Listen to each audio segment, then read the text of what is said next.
तो मित्रों आ सवाल है तारीख 27 एप्रिल 2025 रोज लेवल जीपीएससी क्लास 1-2 में पूछायेलो प्रश्न।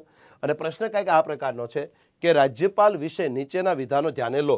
मतलब કે અહીંયા બે વિધાનો આપ્યા છે અને બંને વિધાનો શેને લગતા હશે તો કે સ્પષ્ટ જ કહી દીધું છે રાજ્યપાલ વિશે।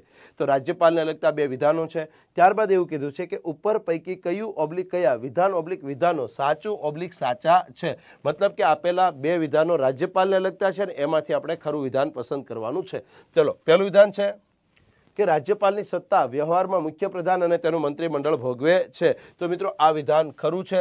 આ વિધાન ખરું એટલા માટે છે કારણ કે રાજ્યના રાજ્યપાલ એ રાજ્યના નામ માત્રના વડા છે। મિત્રો ખાસ નોંધો આપણા દેશમાં સંસદીય શાસન વ્યવસ્થા છે, તેથી રાજ્યપાલ રાજ્યના નામ માત્રના વડા છે।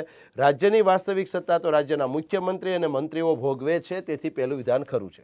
ત્યારબાદ બીજું વિધાન, રાજ્યપાલ કોઈ રાજકીય પક્ષ સાથે સંકળાયેલા હોઈ શકે છે। તો મિત્રો આ વિધાન પણ ખરું છે કારણ કે રાજ્યપાલ બનવા માટેની બે જ શરત છે, એક ભારતનો નાગરિક હોવો જોઈએ, બીજું એને 35 વર્ષ પૂર્ણ કરેલા હોવા જોઈએ। ઓકે, તો આમ અને સામાન્ય રીતે પણ કોઈ રાજ્યના રાજ્યપાલ સામાન્ય રીતે કોઈ પોલિટિકલ પાર્ટી સાથે સંકળાયેલા જ હોય છે, તેથી બંને વિધાન ખરા છે અને મિત્રો તેથી આપણો જવાબ છે ઓપ્શન સી 1 અને 2 બંને।